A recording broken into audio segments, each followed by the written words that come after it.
नमस्ते सर्वांना. उज्ज्वला जर्नी या माझ्या छोट्याशा ब्लॉगमध्ये मी माझ्या यूट्यूब फॅमिलीचं स्वागत करते.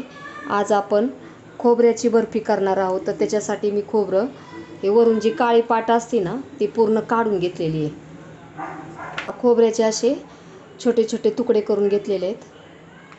ते आता आपण मिक्सरला बारीक करून घेऊयात.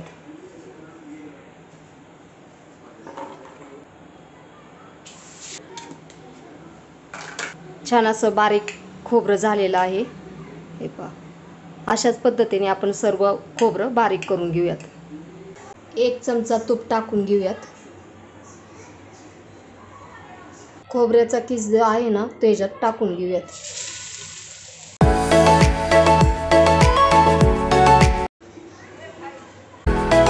5 वाटी खोबऱ्याचा किस घेतलेला आहे. खोबऱ्याचा किस परतत असताना त्याचा रंग बदलून द्यायचा नाही. साखर टाकून घेऊयात.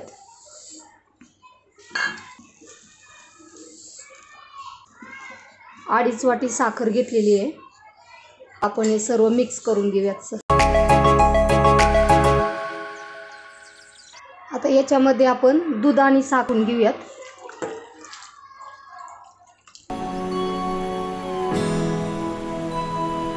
त्या गॅसवरती सतत 15 ते 20 मिनिट हे मिश्रण हलवत राहिले होते. त्याच्यामुळे हे पूर्ण आता घट्ट होत राहिले. मिश्रणाचा गोळा बनायला लागला की मग गॅस एकदम बारीक करायचा. बारीक गॅसवरती हे पुन्हा अजून शिजून द्यायचं. मिश्रण पूर्ण सुकलेलं आहे आता. आणि आता आपल्याला वड्या थापायच्यात. तर हे कसं ओळखायचं की हे मिश्रण तयार झालेलं आहे. हे पहा, असा गोळा तयार होतो. तयार झाल्यानंतर जो हा भाग आहे ना हा सगळा पांढरा होतो. तेव्हा समजायचं की हे मिश्रण आता तयार झालेलं आहे.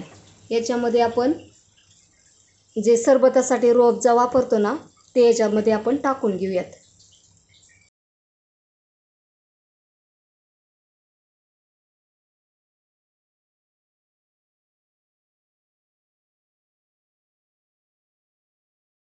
हे सेट झालेलं आहे. त्याच्या आता आपण वड्या पाडूयात.